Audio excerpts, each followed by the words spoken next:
Hello and welcome to EcoDhara. I'm Pranita and in this channel I try to share tips about zero waste lifestyle, minimalism and how to live a better life within our means, which are my favorite topics. If those are your favorite topics as well, keep watching. By now you already know what a KonMari method is. You might have decluttered your clothes using KonMari method and you would have folded them the KonMari way as well. If you don't know any or all of this, you can consider checking out this playlist in which I have listed all the videos related to KonMari method. Now once you have folded your clothes the KonMari way, next thing is to arrange them into the cupboard or your closet space. For that you need two things. One is the clothes obviously, and second thing is your boxes. KonMari suggests that shoe boxes work the best when arranging the clothes or anything for that matter in the KonMari way.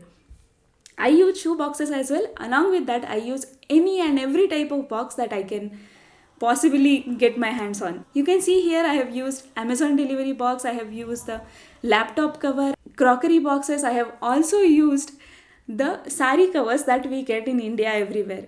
I have just added something to make it stiff so that it stays in the rectangular shape. If your closet space has a lot of drawers, then you don't need the boxes as well. If you are someone into the elegance and beauty of the wardrobe, you can consider buying these kind of closet organizers or clothes organizers. Remember to get the ones that do not have a lid.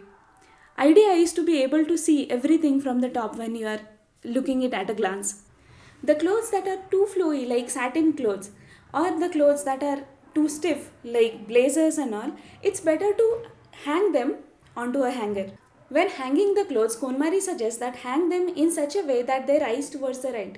It just is somehow pleasing to the eye and it is easier to manage as well. Once you have arranged all the clothes in boxes vertically, next thing is to arrange them into the cupboard. One mantra to remember there is to keep the items of similar type together so that it's easier to choose when you are choosing an outfit, when everything is together. You can see here I have kept all the western wear clothes together like my jeans, tops, pants, skirts, all of such things.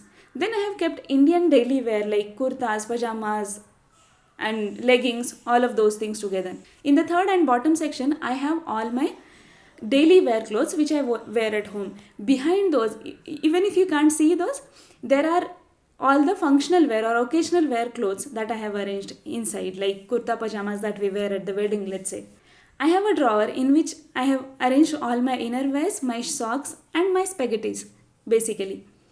Only bras I arrange this way so that it's easier to keep them in shape and choose whenever we need anything. About the accessories, you need to keep them in such a way that when you are looking at the complete outfit, you might be able to see the accessories as well, like your belts, hats or scarves as well, so that it's easier to pick again. I have these very less, so I have kept them such that they are all visible and they are along with the western wear section. So that's all about the clothes. Now moving on to bags.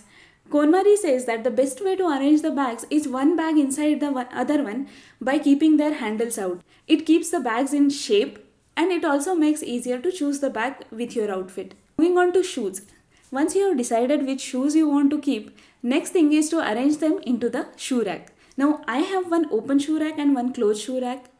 On the open shoe rack, I keep all the shoes or footwears that I use daily, like just going out, like slippers, chappals or even daily wear shoes. In the closed shoe rack, I have like heels or studded chappals or even the badminton shoes, running shoes, which are very specific. I don't wear them every day. Now, when you are keeping the shoes inside the shoe rack, you have to keep looking at your shoes every now and then. And if you notice that something that you consider as daily wear but you have not worn it in 1 or 2 months, try to keep it on the top such that you first, when you are choosing the footwear, you first look at that. And still, if you have not worn it in month or two, that means that does not spark joy anymore. You can let it go.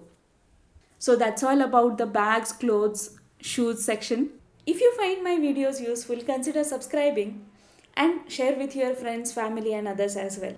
My aim from these videos is to share my learnings of zero waste lifestyle and minimalism over the span of 3-4 years with all of you, and I have seen that it works really well with my friends and family. Thank you for taking out time to watch this video. Till next time, bye bye.